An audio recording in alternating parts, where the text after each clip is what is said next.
Frontline support through SOAR and through leadership and storytelling is coaching, mentoring, and guiding. That's the frontline. Here's the easiest way to do it is to ask a question followed immediately by 3 whys. Here's the question. Why are we doing this? Why is it taking this long to do this process? And the best leaders ask the why it's deficient. Why is that a waste? Why is there a choke point? Why is this? And then follow it with 3 immediate whys. And when you get to those 3 whys, now you're able to identify true systems change.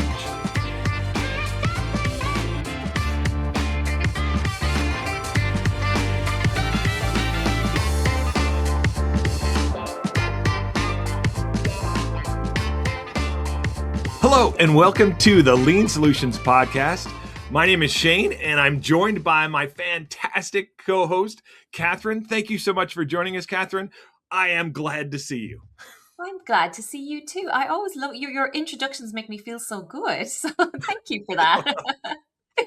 Catherine, we have talked a lot about, and most recently in some of our discussions, we talked about coaching and leadership. And I've been thinking about that. You and I have both experienced leaders at different levels. You have done a lot of executive or at least stepped into that executive coaching realm and worked with the executive leadership. You know, I have done a lot with middle management leadership and dabbling a little bit into executive leadership. But what I have appreciated as I've been thinking about the different things that we've talked about, especially here on this podcast, is the different leadership frameworks and styles that we can have. You know, just like when it comes to lean, there isn't a one size fits all. There isn't a one a way of doing things, a methodology or philosophy. At least with me, when I'm trying to improve something trying to help a team improve something, I'm not limiting myself to just one thing.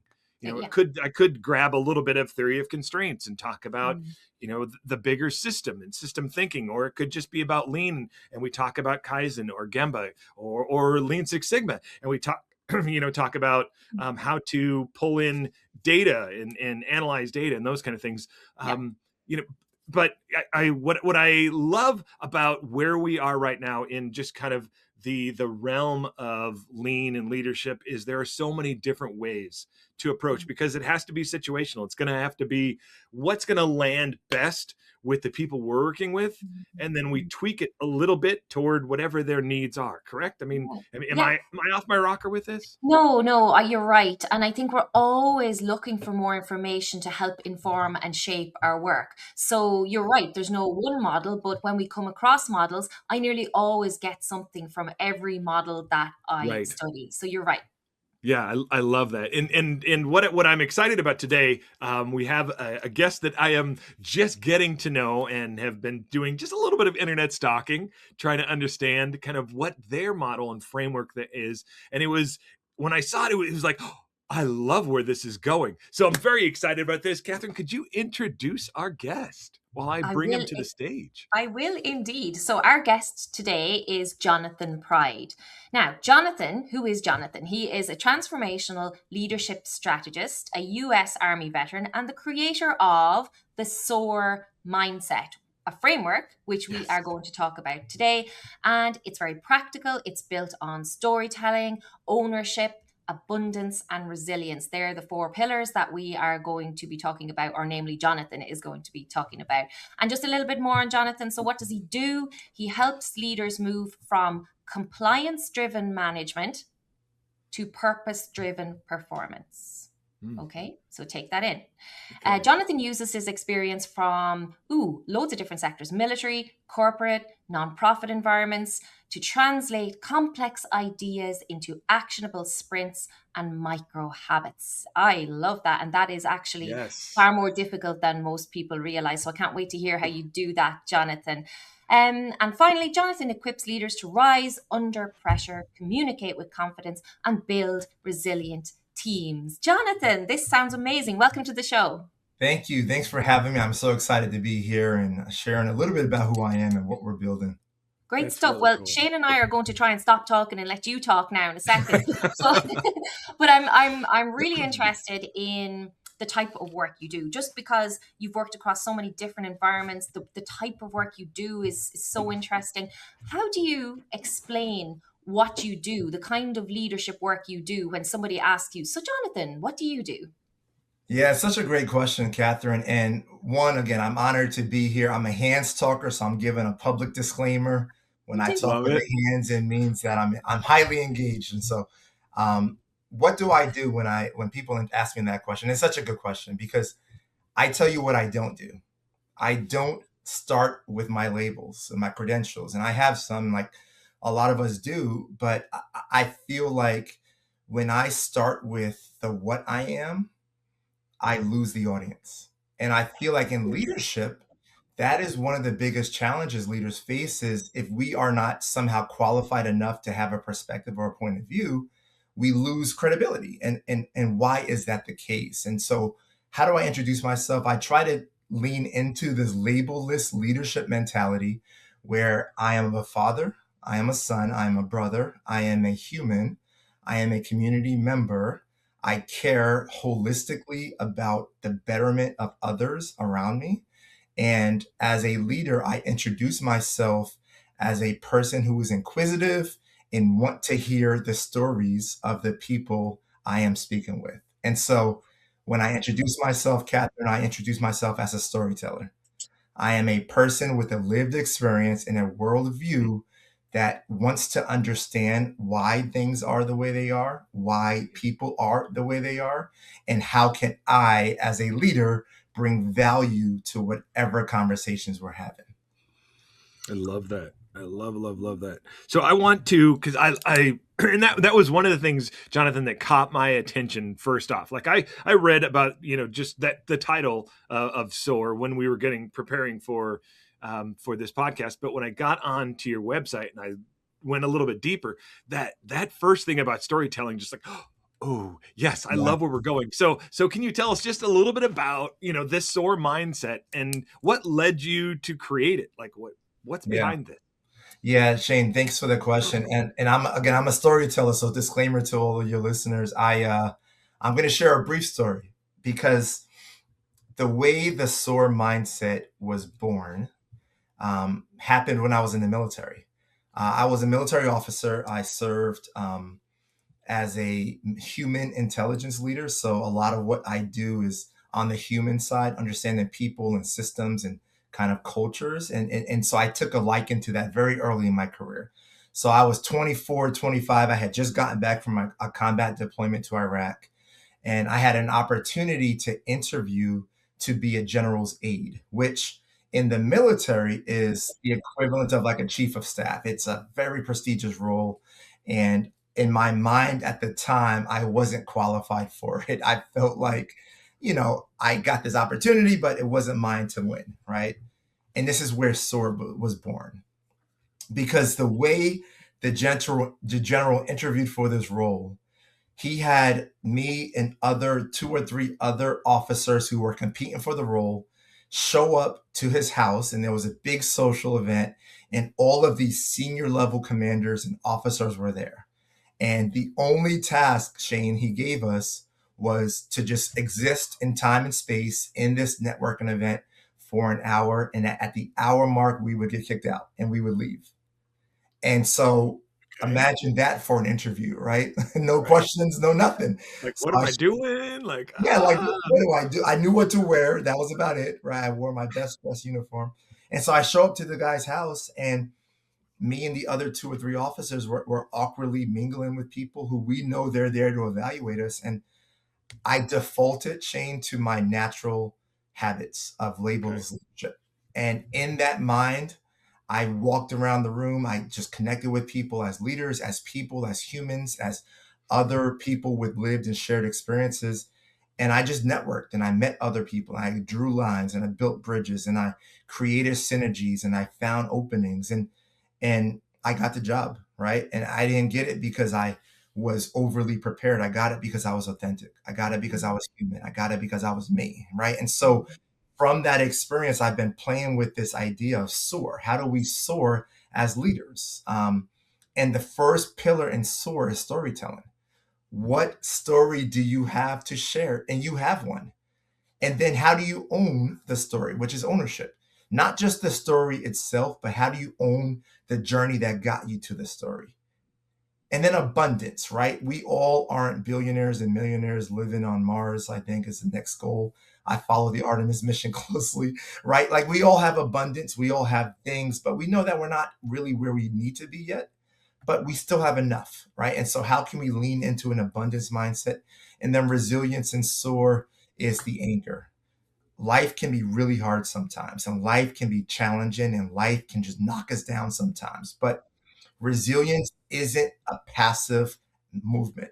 Resilience is active. How can you actively own the resilience needed to survive and thrive in our situations? And so the SOAR mindset was born in that interview with the general, but it kind of evolved over the years into becoming a platform and a framework that helps leaders own their story.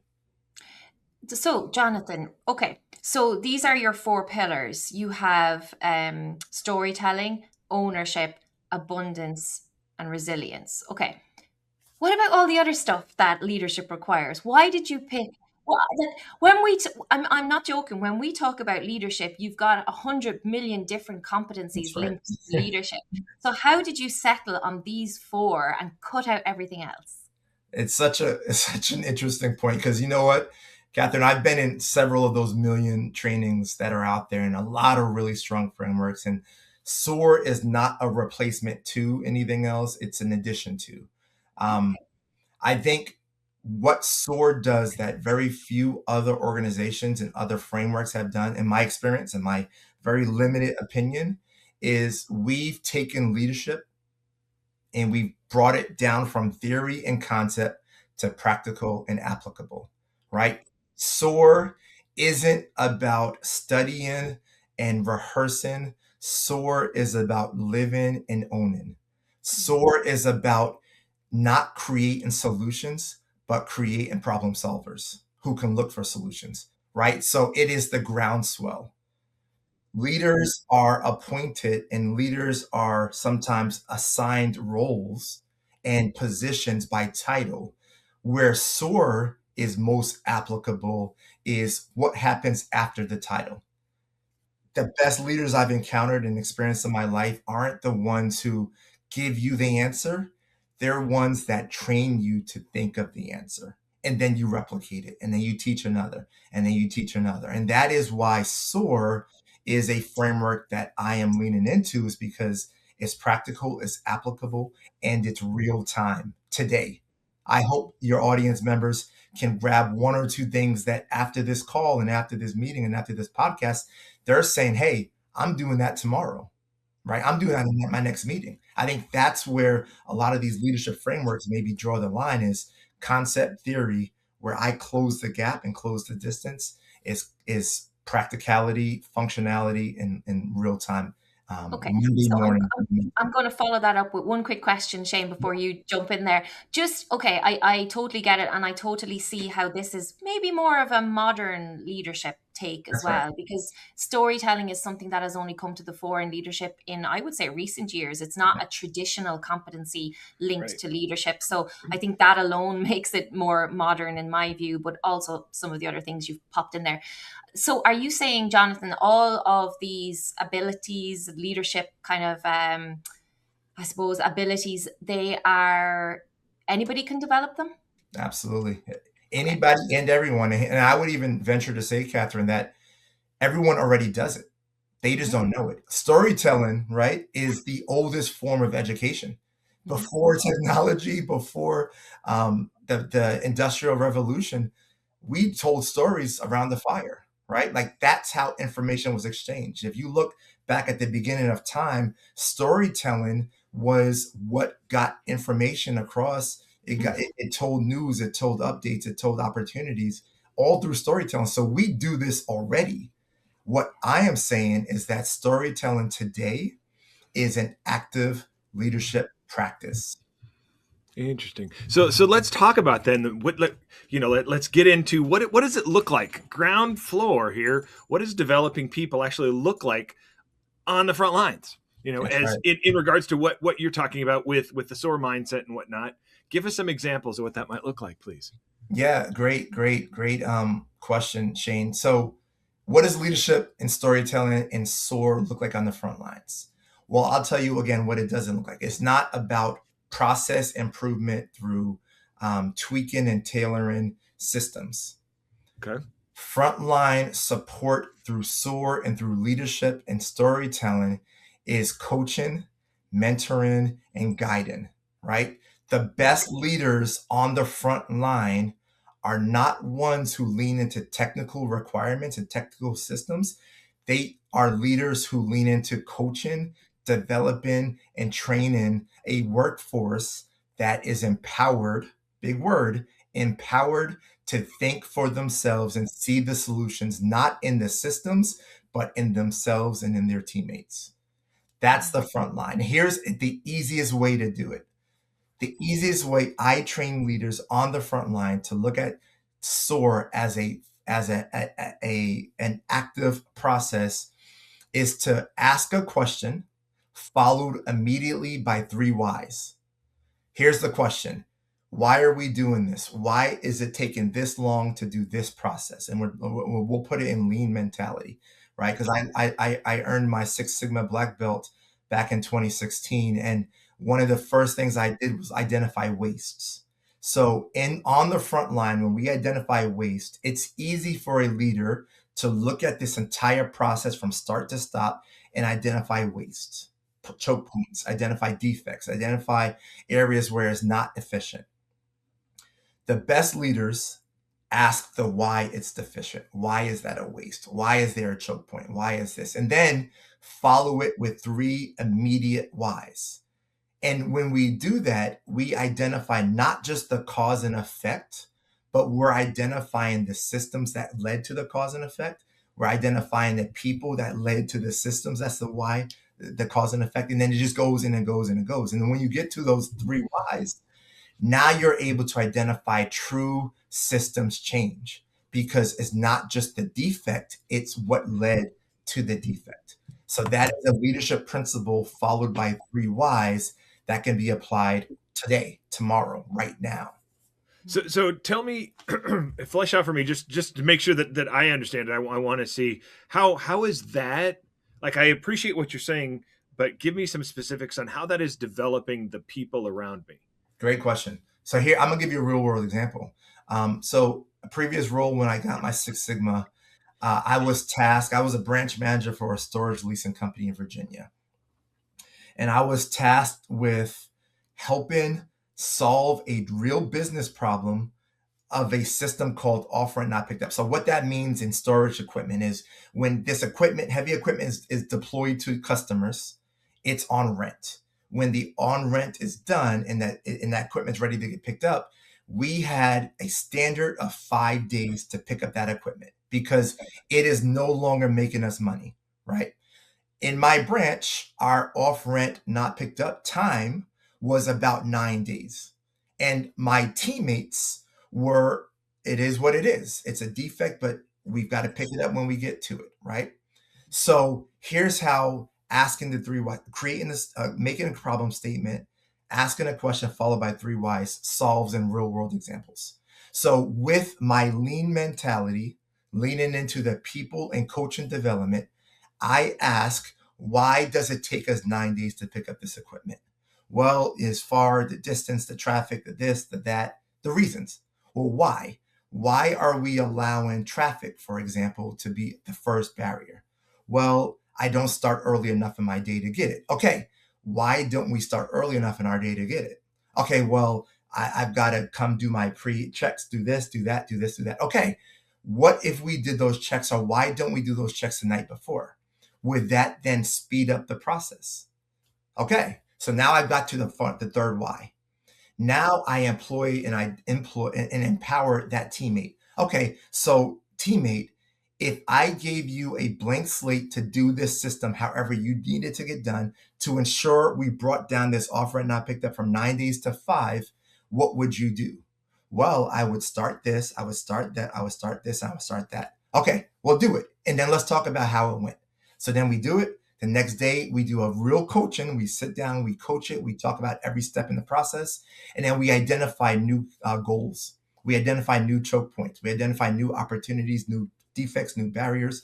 And so when you coach the system, you're not just identifying the waste on the front line, you are developing a teammate who then creates their own solutions to solve the same problem. Okay. That makes sense.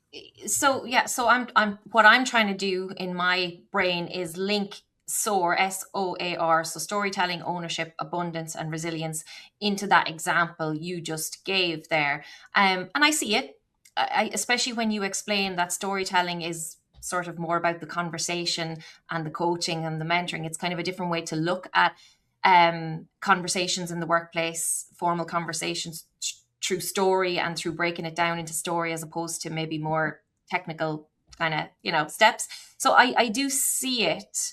Do people struggle with any aspect of that, Jonathan? So if somebody picks up this model and says, I think this kind of resonates with me, I think I'd like to try and use elements of it. Where do people or leaders usually struggle? Yeah, it's a really important question to understand, because I feel like the hardest thing for people and leaders especially to do is to talk about themselves, because we are trained in all of these other leadership models, that servant leadership and selfless leadership, and put the team before yourself, and you eat last as a leader. And I believe all of that, and I do all of that, and I apply all of that. But the hardest part of leadership is talking about ourselves, because we feel we don't have, and I'll speak for me, right, as a leader, and I can assume and presume that I'm speaking for some of your listeners. But when we are speaking about ourselves as part of the solution, it's difficult for us to feel qualified enough, to feel adequate enough, to feel educated enough, to feel that we deserve the success. And that's part of resilience. That's part of abundance. That's part of ownership. It's part of storytelling. But I think the hardest thing for leaders to do is to talk about their lived experiences and why they are not just qualified, but they are an expert in whatever challenges they face. Not because they've gotten all these degrees or they've gotten all these certifications or these job experiences or whatever, but because they have a story that matters in the solution to solve and create better futures for the organizations, for the systems, for the processes, for the world. I think that is the biggest challenge leaders face. And Catherine, in full transparency, even right now, as I launch this organization and I launch this framework, it's hard for me to even do, because I'm not a PhD.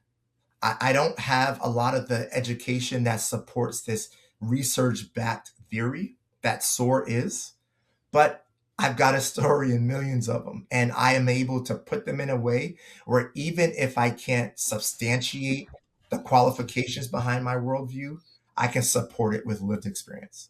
Mm-hmm. I totally get it. I make up models and tools all the time, and I don't worry that I don't have a PhD if it works. If you find something that works and you share it with the world, they can make their own judgments on it. But if you see value in something, why not share it? Right. I totally agree. I'm 100% behind you in that.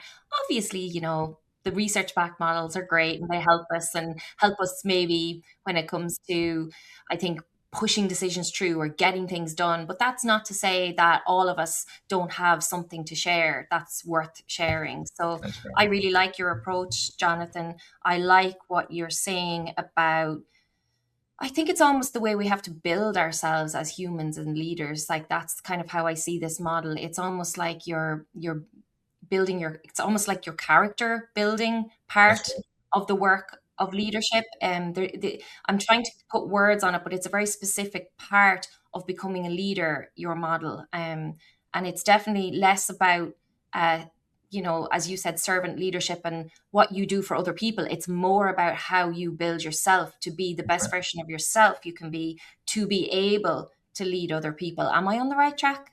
No, you absolutely are. And again, the leadership principles that we learn and study, and as a military officer, I've had many a leadership training, right, where it's all about the team, and it is always about the team, and it's always about the external, right? But it's the airplane analogy, right? You can't if you don't wear your oxygen mask first, how can you lift, right? How can you pour from an empty cup? If we don't replenish, if we don't replenish what makes us a leader by enriching our own leadership development, then how on earth can we expect to lead other people? How can we find opportunities and systems and teams when we're broken and we're injured ourselves, right? Resting and leading without fear of falling short doesn't begin on the front lines. It begins in the waiting room, right? It begins in the back room. It begins when you wake up and you put on your uniform, whatever that uniform is, whether it's scrubs or a professional athlete, or it's a doctor, it's a police officer, or whatever it is, whatever we do, whatever we contribute, whether it's factory or front lines or whatever it is, wherever it is, we start our leadership journey when we affirm ourselves as a leader. SOAR affirms ourselves and our stand-ins as leaders. So, I am appreciating how you're building this out here for us, accepting that we have part of leadership is the storytelling, and it's not just about a story over there. It's I have a story to tell. If correct me if I'm wrong. I have a story to tell. Okay, but I also own the story. I own the journey that comes with that story. So there is lived experience that comes with that. Love the abundance mindset, and having that sense, as we call it in our house, as in literally my house here, my wife and I living with open hands. That's right. Not Yes. having a, whether it be ownership or hey, I need to hang on to this and control this, or I'm afraid of losing something, but it's having that abundance, but that also that resilience. And I love how you said it is resilience is an active movement. So right. In the little bit of time that we have left, and I know this is just a skip off the surface of really the depth of what you have. What is a small habit, a micro habit that a leader could start this week in regard to the SOAR mindset or something related to that could make a real difference? What's something that our listeners could hear and go, okay, let me try that this week? That's right. There's so many, Shayne, and I think that the micro habit or the next step, a focuser, or whatever we call it, I would like to leave with your listeners is start each day with intentional praise. And it's not ethereal, it's not necessarily religious, although I am rooted in my own religion, my religious views, but this isn't a religious connotation. This is a start each day with intentional praise. Leadership is an honor. Leadership is a commitment to excellence. And with that, start each day with an intentional praise, like I get to lead today. I get to join Catherine and Shayne on this podcast. It's not something I have to do. I have an opportunity to. It's intentional praise. I get to be a functioning member in society. I get to take my kids to basketball like I'm going to do after the workday today. I get an opportunity because there's so many people in so many different places around this globe who can't, and they don't, or they won't, or they don't have opportunities. And so when we shift from reactive leadership and just responding in kind to whatever is happening around us to intentionally praising the opportunities we have as a leader, we ground our day. We ground our opportunities to lead. We ground our impact on systems change. We ground our impact on the people around us. And intentional praise keeps us in a state of mind where we can be abundant. We can have an abundance mindset. We can recognize that sometimes things just suck. You're in a season where it's just really, really bad. And it's not the story, it's the season. With an intentional praise mentality, I can own the journey that got me here to this precise moment. I can own where I'm going next. I can own my story. and not just the beginning of my story. I can own the multiple story arcs. I can own the life events. I can own the transformation moments. I can own the milestones. I can own the goals. I can own when I fall short of my goals. Intentional praise is something we can do today. Start right now when you end this conversation and you go on to continue your lives saying, today I get to blank. When we do that and when we lead from that space, everything else we do is in context. The fallens, the wins, the rises, the sinks, the valleys, the mountains, everything is within the line because we are owning the moment we're in through our story, through our value, and then we can take that in the world with abundance and resilience. All right. Thank you for that. Like I've heard similar, but the way you grounded that into the daily practice and what that can lead to, what that means, and to have that, sometimes I have to act in a way that I want to believe later, so starting with the praise and starting with, hey, I get to do this, can change and set my mindset on the right path. And I love how you tied it into, the resilience part of, hey, I'm going to start with this, knowing that I'm in a season of not so good, but that's my resilience. It's going to come through. I've made it through all the other ones. But the ownership as well. Hey, I own where I've come from, where I'm at right now, where I'm going. I have ownership of that. So thank you so much for that. That was really, that was pretty cool. Absolutely. Again, I'm honored to be here. And I love that we get to talk about storytelling through the lens of ownership, abundance, and resilience. It's such a necessary leadership trait. And the more we own our moment, own our story, and own our experiences, I think the better this world can get. Excellent. Catherine, what do you have to wrap us up here? A lot of curiosity about this model and how to, but I don't have time to go into all the questions I have about each of those pillars, and I'm very curious to understand them more, and just to know how you have linked them and defined them and understand them. But I think we'll have to go and look at more of your work to understand that, because we are out of time today. But thank you for helping us look at ourselves and at leadership, I think, through a different lens, which I think is always good. So thank you. I appreciate that. Yeah, for sure. Yeah. And Jonathan, where could people find more about this? I know we're going to put it in the show notes, but for those that are just hearing and just dying to start typing things into their keyboard. Yeah. No, again, thank you both for this opportunity. So I have a website you can visit, which will be made available. It's caterpillarleadership.org. And I'm excited to announce I just launched a free leadership assessment tool grounded in SOAR. And so all of your listeners, check out this assessment tool. It will give you a SOAR score, which I'm really excited about. But what it does is it gives you real, tangible next steps in each pillar to try. And Shayne, to your question, it's each one is meant to apply in real time. So I'm curious how you all receive that. And we will be doing actual trainings and workshops across the globe is my hope. I'm manifesting it now, Catherine, to your question. So it will happen very soon. So stay tuned, follow me on all the socials, and check out our website and that free assessment tool made available right now. Okay. Excellent. So check the show notes. We'll have that. I'm interested to jump on and check out that assessment. And if you have listeners, please drop into the comments, drop into the show notes or the show comments, what you thought of it, what was the experience for you, and what was something you pulled from there. So we'd love to hear that. But that's what we have for right now. Thank you so much. All of you that are listening and watching us, we really appreciate it. Catherine, Jonathan, it has been a pleasure having the time with you. And for the rest of you, enjoy your day. Yes. Intentionally enjoy your day. See you. Thanks, Bye. guys. Bye for now.